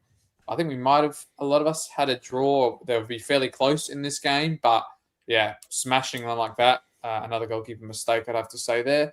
But yeah, really a big performance from them, and I'm sure it would have been a tough venue to play at this time of the season too. Yeah. So you can see that box, that line right through the middle how of does it pure last mud. that What long? it looks like. Do they play cricket on there in the summer? Because how does it I last like that the long? cricket pitch in the middle of the ground. But it's in between the goals. It's very long, yeah. But it's on the other That's side not a cricket pitch. That's like a 100-meter running track. So hurdles or something. Maybe they go from end to end. But yeah, it's a great win for them. And it seems like they have a lot of passion in their squad and a lot of passionate supporters as well. It seems so a good team to watch and a good team on the up as well to see. Definitely one we didn't expect to be this competitive. I'll go to. Have we done Modbury? No, we haven't. You can go there. That's good because I missed those nets. Modbury Jets 4-1 win. Some great goals in this one as well.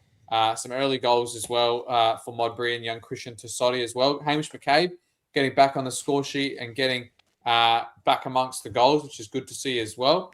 But they've obviously had a couple of new signings come across in the off-season, in the transfer window season, which has really pushed them forwards as well. But I think the imports are the ones that are really making a big difference at the moment.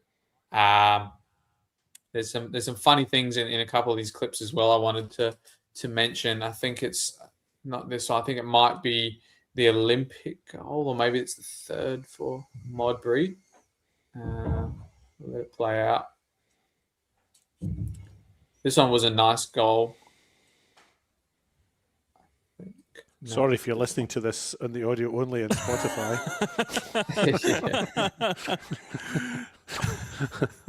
This is the first one. I think this is Akamoto scoring, and he must have a new haircut here because he really loved it in the celebration. I'm not sure if that headband is to prevent the purple shampoo getting in his eyes, but he's done well. This is Reece Jurjevic getting a goal on his new club. I had a chat to him over the offseason. He said he just had an opportunity there. He wasn't playing much at Playford. And if you go back to that celebration, actually, I think someone must have stepped on someone's foot. Oh, they did. Yep. It's hilarious. I was trying to look at who it was because I didn't think it was that dominant. But yeah, number 24 here. Have a look at his feet. And I think there was the last goal in that one, which was the Olympic goal, which was I think Kikiana scored it as well. I noticed Paul Wilson on his Instagram story he posted a nice sliding challenge he had for during the game elsewhere in the game. But if you go to the start of this clip, he really mistimed this sliding challenge. Oh, you're making me do so much work, Alessio, to get these clips. I thought you just let it play all the goals, but I remember, he's known for being the blocker, but he missed everything on this one. And there's a great goal here by Kikianis. But I think that's everything of the ladder that we've done the top and the bottom. Yes. So we're ready to move on. That's everything covered. Everything covered. All right, we'll go on to WMPL up next. Adelaide Comets and West Orange Berkala playing out a 1-1 draw. Salisbury Inter 2-1 winners over Adelaide University. Metro Stars 5-4 over Modbury Vista, and Campbelltown City 1-0 winners over West Adelaide. A truly incredible result in all aspects. Yes, Mark?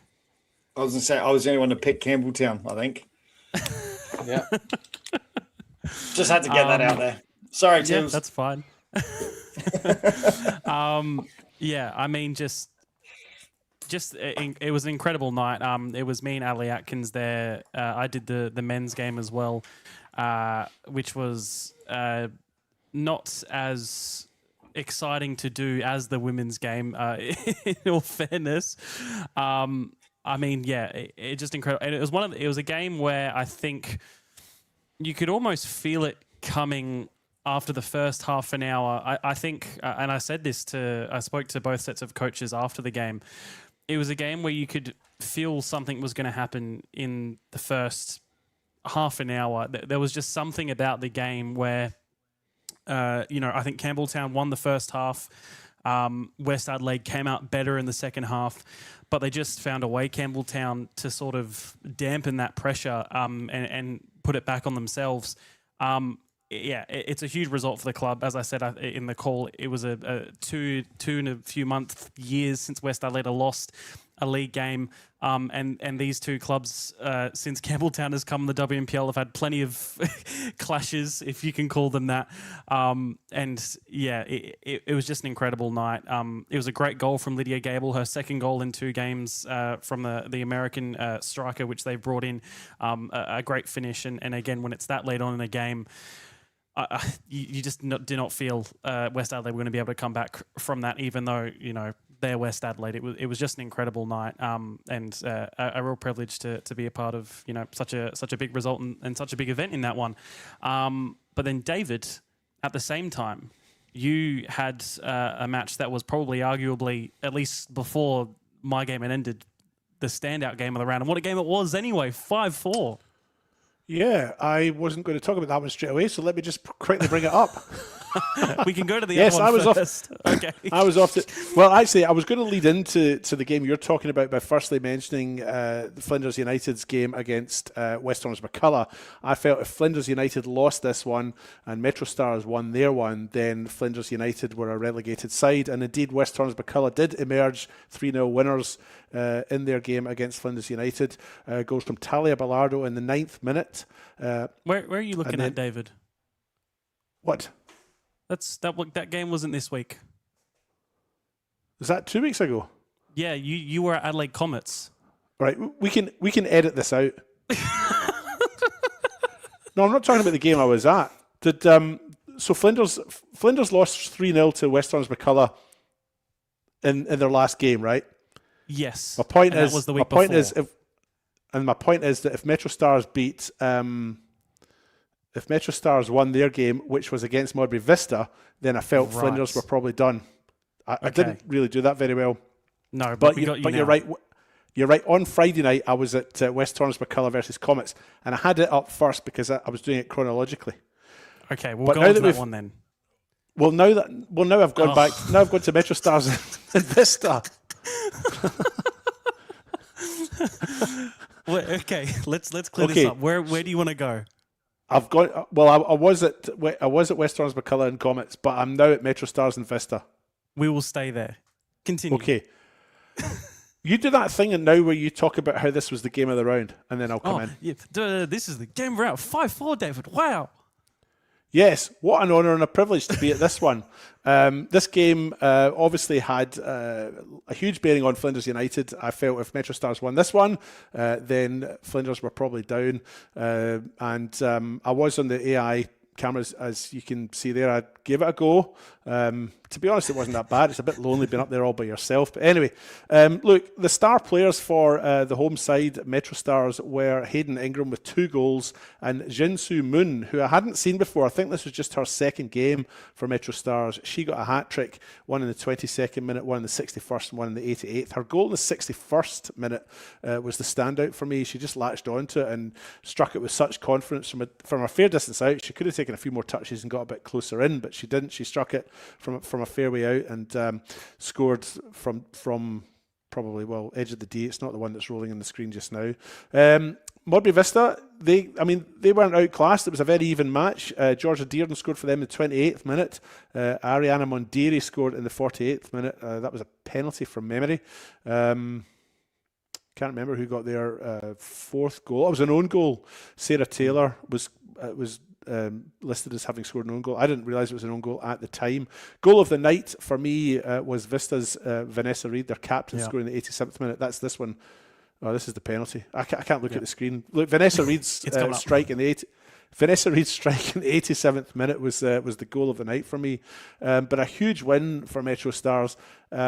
Speaking to Michael Hadai and the coaching staff at Metro Stars after, they just they couldn't believe it. He said, I'll have to sit down and watch that one back after 48 hours rest. But the result takes Metro Stars, it doesn't take them out of the bottom 2. They're still in the bottom 2, but it takes them up to 9 points, which is level with Modbury Vista. Now, Metro Stars sit behind Vista on goal difference. Vista have minus 16, should I say. And Metro Stars, despite having one win more than Modbury Vista, they've got 3 wins in their 13 games. They've had Vista have had multiple draws, they've had 3 draws, which obviously gives them an extra 3 points, which means that the 2 teams are level on points, but goal difference separating the 2. So Modbury Vista in 8th, Metro Stars in 9th, and Flinders, as I erroneously mentioned before, didn't play at the weekend, but their last result against West Orange McCullough leaves them rock bottom on 1 point. And I think that result from the weekend, Metro Stars and Vista, is enough now to relegate Flinders United. And I'll just quickly touch on my Friday night game. I did the double header at Comets. An entertaining enough game, 2 first half goals. Izzy Hodgson again scoring in the 22nd minute for West Orange McCullough, and Joanna Katsabis scoring an equaliser just 4 minutes later. There were no goals in the second half, but a draw between the 2. Combined with a win for Salisbury Inter in their match meant that West Orange McCullough dropped from 2nd to 3rd. Comets remain 4th, which is where they were at the start of the day's play on Friday. And that's the 2 games I was going to cover. And I apologise for my start there. No, I just had the wrong game in the screen. Yeah, no, it was our combined unprofessionalism and lack of communication to get that out. Just the other match as well, Salisbury Inter defeating Adelaide Uni. Adelaide Uni coming back with an equaliser as well just before half-time. But Cote Rojas and Erin Hood, her first goal back from injury as well, I believe, for Salisbury Inter to complete that one. Samantha Maudsley, that one from the corner for Uni. To keep them where they are, and Inter trying to keep within touching distance now of West Adelaide as just bring the table up quickly again. not much has changed. West Adelaide, of course, still top of the table, but Salisbury just climbing ever so slightly. Burkalla, Comets and Campbelltown all occupying those final positions as well with a few more weeks to go. We'll go on next to the men's NPL. Croydon defeating Adelaide United 3-0. West Torrens Burkalla 4-1 over Sturt Lions. Adelaide Comets losing 1-0 to Adelaide City. Para Hills Knights losing 9-0 to Metro Stars. Campbelltown City 0-0 with West Adelaide in one of the games of all time. And Playford City losing 1-0 against FK Beograd. Friday night, we'll start with you, Mark, between Burkalla and Sturt Lions. George Blackwood, sort of a career resurgence almost, if you can call it that. What a player this year. I tell you what, he has been fantastic this year. He is I think I said this halfway through the year, he's my shout for the award at the end of the year, to be honest, best and fairest for the league. He's been outstanding. Another hat-trick from him. But Sturt got off to a great start. Diamantis scoring an absolute bomb 8 minutes in. What a pass as well, sorry, just to mention. I love that pass watching it live. Atkinson just putting it on a plate. And Diamantis, quick thinking, able just to finish that, seeing Harpus off his line, able to put it past him. But after that, Burkalla really sort of took control in the second half. The first half was pretty even. Overall, Blackwood getting his hat trick. He'd scored in the 11th and 29th and then finishing it in the 83rd. And then Dorigo coming on late in the game and putting a finishing touch to make it 4-1. But Berks were the better side in the second half. But tough night for Sturt. It wasn't going to be easy. I mean, that's why Burkalla are sitting top of the table. They're clinical in front of goal. Blackwood, again, has been outstanding and really just controls a game. Him and Welsh in the middle of the park really controlled the tempo for Burkalla, really controlled the whole game. And when you've got those two firing, you can see what happens. But the other thing as well is they've got players all over the park that just constant this year, just been constant 7s, 7 and 8s.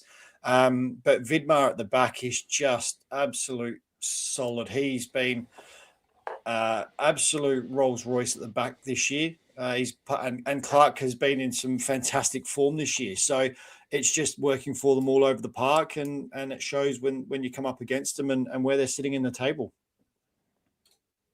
Yeah, absolutely. Still sitting top just by a point, of course, ahead of a big clash with Metro Stars this weekend, which we'll talk about a bit later. David, you were at Comets as well, of course, a part of the doubleheader. City coming out, my apologies, 1-0 winners. Yes, let me just first check that I'm not on mute. No, I'm not on mute. And let me just secondly check that I'm looking at the correct game. Actually not looking at the correct game. Give me a second. Okay, yes, I was at Adelaide Comets. An entertaining match, but I was watching two of the best defensive sides, in my opinion, in this league, in Adelaide City and Adelaide Comets. So only one goal in it, a superb strike by Patrick Caraccia in the 68th minute or thereabouts, 69th minute. Look, Comets are... they were a wee bit unlucky, I felt, in this one. They had strung a couple of draws and a win together before this. They've had a season that would be a disappointment for them so far. They are still 5 points adrift of Campbelltown above them, with only 3 wins and 4 draws. So Comets, a massive game for them in terms of probably when they look back on it, thinking it was maybe an opportunity lost. I'm sure when they were going into this game against an Adelaide City side that is absolutely on fire. They haven't lost a game in their last 5. They've had 1 draw and 4 wins in the last 5. So it's an informed Adelaide City side. So going into it, Comets maybe would have had their reservations, but coming out of it, I think they probably would have been disappointed not to get more from it. Certainly, probably 2 of the best defensive performances I've seen in the NPL for a long time, and separated only by a fine Patrick Caraccia strike, a volley from a corner. So entertaining enough game, but not a lot of goals. Not a lot of goals, David. Let me direct you to not a lot of goals between West Adelaide and Campbelltown on Saturday. My 4th personal 0-0 of the season, which is really good to see.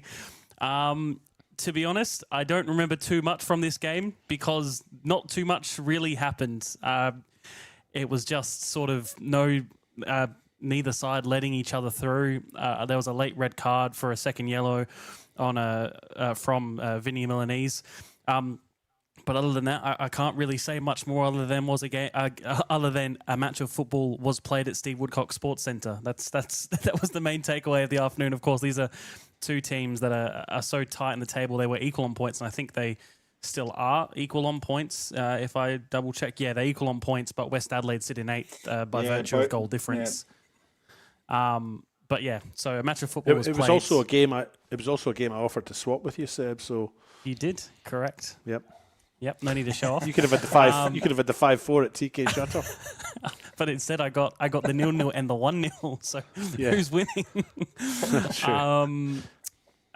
What else next can we look at? I suppose Croydon Adelaide United.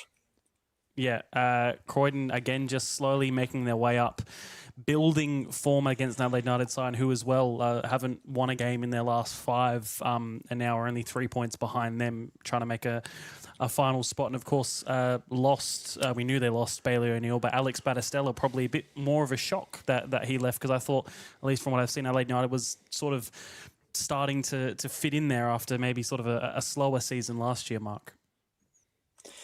Yeah, I was a little bit surprised when I saw that was announced, but it was a bit of a shock because he'd started to sort of find his feet this season and start to string some performances together.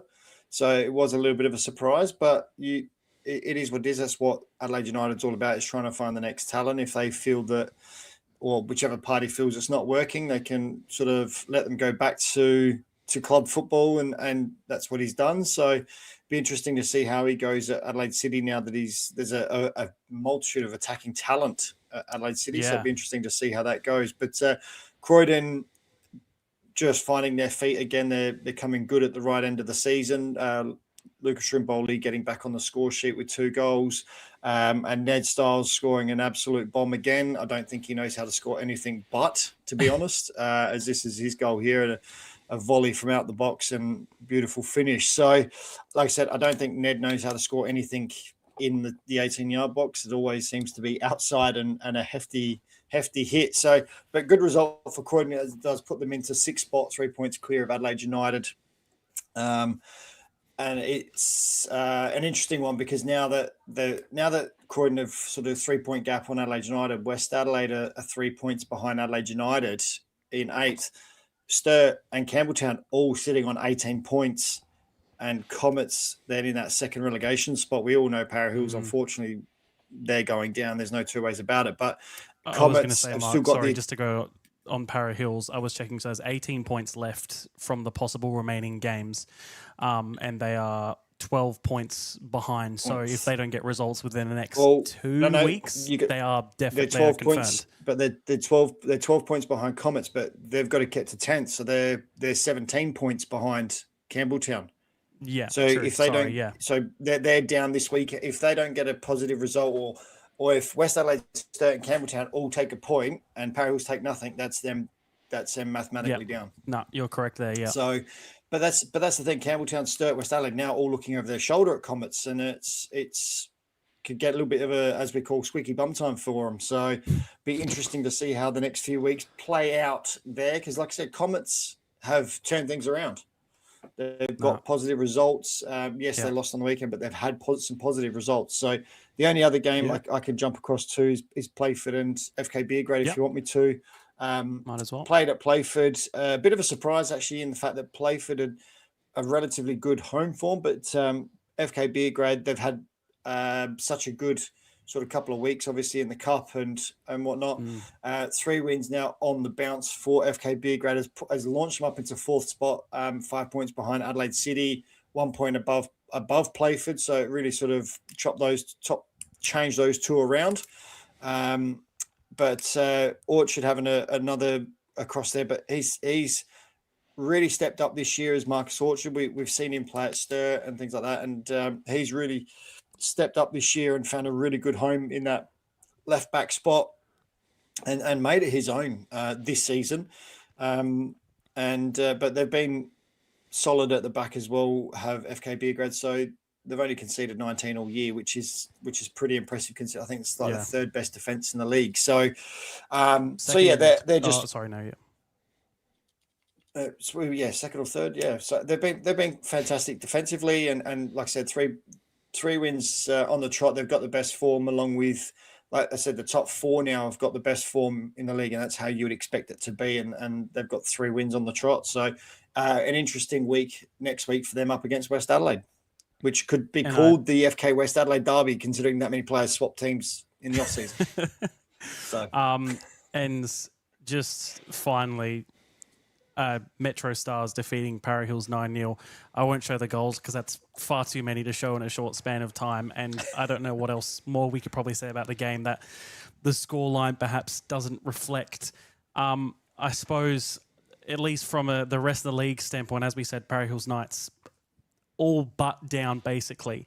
But when you do see a result such as this being a 9-0, Metro Stars say come the end of the season, it could come down to goal difference for some positions. So that's going to be the thing, whether or not, is this a one-off? Can other teams also get a few goals against Para Hills? I think is probably the unfortunately for Para Hills, but that is sort of the state they're in, I think, where it is sort of, what can teams take from them rather than what can they take from the rest of the season, I think, just to sort of touch on and finish the round with that. All right, on to our predictions. But first, David, our World Cup tipping competition, how's that one going? Of course, with still a few round of 32 matches to be played. Look, Desmond Kai, CAI, still leads the competition on 52 points. Delap Dance is second on 50. David Grant, it says me, is third on 50, and then followed up by JT Drogba 11. Seb O'Neill in fifth. Troy NFFC is in 47 points. Pee-wee's mum, Moodstar. Chris Reekman, the camera operator, he's down in ninth. Don't give up just yet, Mark. You are 12th, I see there, but you're not outside of reach. Let me just quickly make a statement though about us. Are you in this, Alessio? I don't even know if you're in this. Are you? I think I was at the start, but then I don't think I knew the gap. We had to predict each game. I thought it was like just predict the winner on that set. Or like the group standings, and then All right. Well, you must have dropped out, and I'm not sure who you are. It's funny because the players at the bottom are obviously tipping a lot less now as the competition's worn on. But I just want to commend myself, Seb, and Mark, because all three of us picked Morocco to beat the Netherlands, and I think only one other person in the competition, Sab Bal and Starox, were the other two people to. There's a couple of people picked Morocco. But in terms of the people that we know, three of us picked Morocco to beat the Netherlands. So well done us for that. So that's your update on the tipping competition. Don't forget, folks, the last games in the round of 32 are through the night and tomorrow, and then it's down to the round of 16 games. So you must get your tips in for the round of 16. Well, tonight, if you're not allowed to do it at It'll work. be Saturday night. Yeah, well, when's Australia's game? Is that not Saturday morning? Saturday Friday morning. night? Yeah, so the final game's at 11:30 on Saturday morning. Point is, get your tips in because you'll need to do it in the next day or two. We're not sure which, absolutely. but it's going to get more interesting. Actually, I know it's a bit of a shambles just now because I don't know anyone's real names, but it's going to get quite interesting as we move into the quarterfinals and so on, because there is actually only 2 or 3 points between the top sort of 4 or 5 spots down to Seb O'Neill on 48 points. I mean, you're only 4 points behind the leader, Desmond K. There, Seb. So don't give up hope. Keep the faith. I never will. And then Alessio, how are our predictions going? Because we haven't had an update since you've been gone. Yes, I went through the painful task of tallying up the last 4 weeks of predictions. Was that in the flight back? Or was that like in the 16-hour flight back from Vancouver? No, that was actually Finished it today. just as you landed. Actually, I slept a lot on the flight home. My girlfriend was pretty annoyed because I remember getting in the plane, you see the little flight path thing, and I was 13 and a half hours to go. And I went for a little snooze, and I woke up, 2 hours left. That's not bad. And my girlfriend's standing there with blue eyes. Yeah, for you, maybe.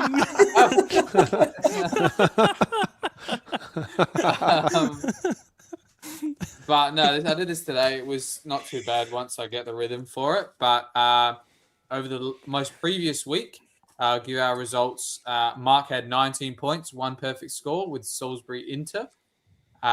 David had 18 points, no perfect. Seb had 18 perfects, 18 results, and one perfect with the Sturt Lions women draw. And I had 17 points, no perfect. Tallying up all the scores from those previous weeks as well. It was interesting though.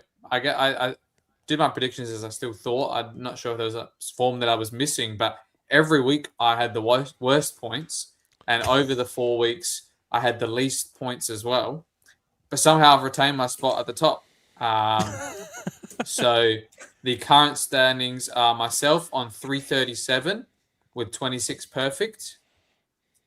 Seb is on 332, 28 perfect. Mark 330, 28 perfect. And David 327 with 27 perfect. And he had some really good weeks, David, in between there. The week before, the most recent, you had a 23-point week with 3 perfect. Before that, 24-point week with 2 perfect. And yeah, over that last couple of weeks, you had the most 75 points with 5 perfect. Seb had 74, Mark had 71, and I had 68. So yeah, that's that. We'll put it back on our scoreboard on the post, and we'll go through the predictions for this week. Very good work, Alessio. All right, our predictions for this week. Starting off in the State League 2 North, Modbury Vista versus Salisbury Inter. I'm going for a 3-2 Salisbury Inter win. I'll go 2-1 Salisbury Inter.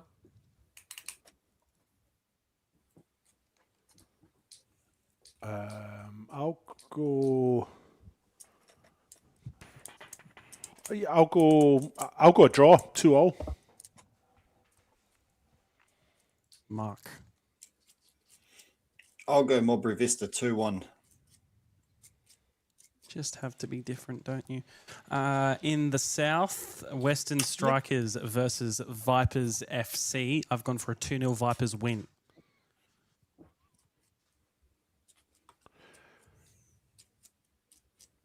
I'll go Strikers. Oh, sorry. That's right. I'll go 4-2 Vipers. I'll go Strikers 2-1. Then Mark. I'll go 1-1 draw. In the WSL, Modbury Jets versus Western Strikers. I've gone for a 3-1 Modbury Jets win. 2-0 Jets.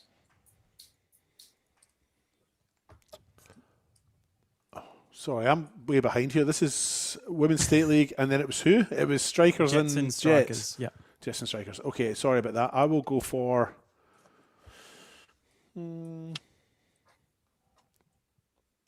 I'll go for a Strikers win. 2-1. Mark. I'll go Picking the Jets underdogs 3-2. this week. 3-2 win for Modbury Jets for Mark. In the State League 1, Cove versus Adelaide Atletico. At Cove, I'm going to go for a 1-0 Atletico win. I'll go 3-1 Atletico win. Yeah, I'll go Atletico as well. 2-1.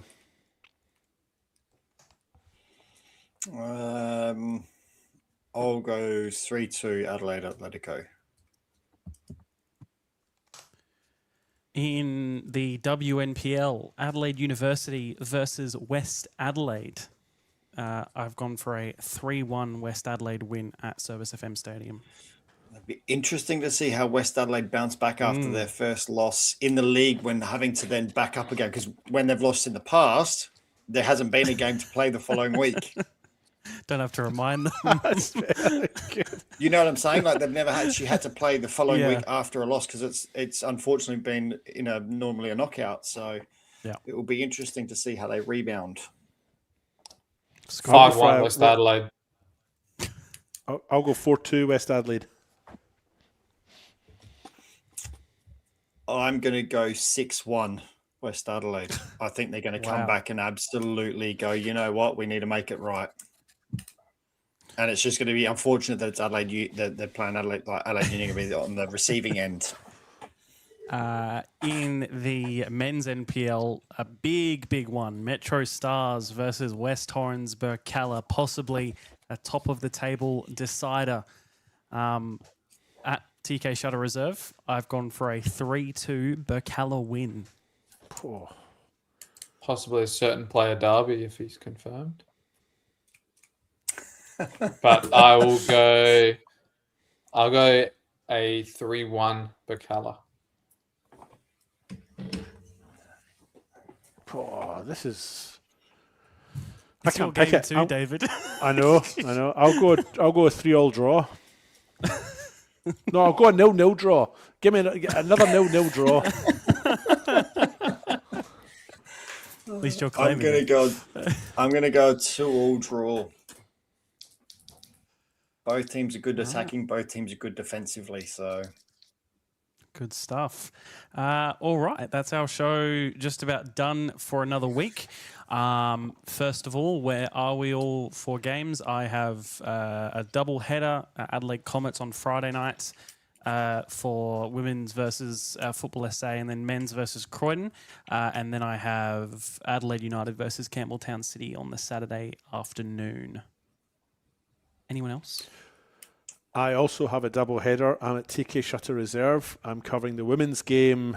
I'm really looking forward to get back in on AI after 7 days away from it. And then I've got the men's game immediately after, which is Metro Stars and West Torrens Burkalla. I actually can't recall who the women are playing. Is it West Torrens Burkalla as well? Yes, but the men's game with a real camera? Yes, the men's game is actually a feature round. match or a match of the round. So it's got 2 commentators, it's got 2 cameras, and it's got hopefully 2 plates of pasta at the end as well. Games will be watchable at TK Shutter Reserve once again. Guarantee that. Guarantee the plates of pasta at the end. Mark, are you anywhere? No, because I was only free Friday night, so I don't have a game. So you're more than welcome to come and join me, Mark. The only one I had was the double header, and my daughter has a dance concert on Saturday night, so I will be at dance concert all day Saturday and Saturday night. What's the other double header? What was the double header you were on? My double header. Comets on Friday night. Oh, see, sorry. Yep. Okay. Yep. Cool. Alessio, are you anywhere? Are you playing? Sorry. Yeah, I'm not anywhere. I was only available for non-AI games, and I wasn't picked. So, I'm playing this weekend against Plimpton at home, and excited to get back to it. David, are you getting selected after your time jaunt? Sorry. I mean, I think they're desperate for players at the moment. Lost so many to injuries, holidays. I'll take anybody then. Me and Mark. Yes. Well, if Michael Cartwright can come out of nowhere and score, then I'm sure one of you two can as well. Yeah. Mate, what are you talking about? I hear you need a goalkeeper because you just lost yours. What are you talking about?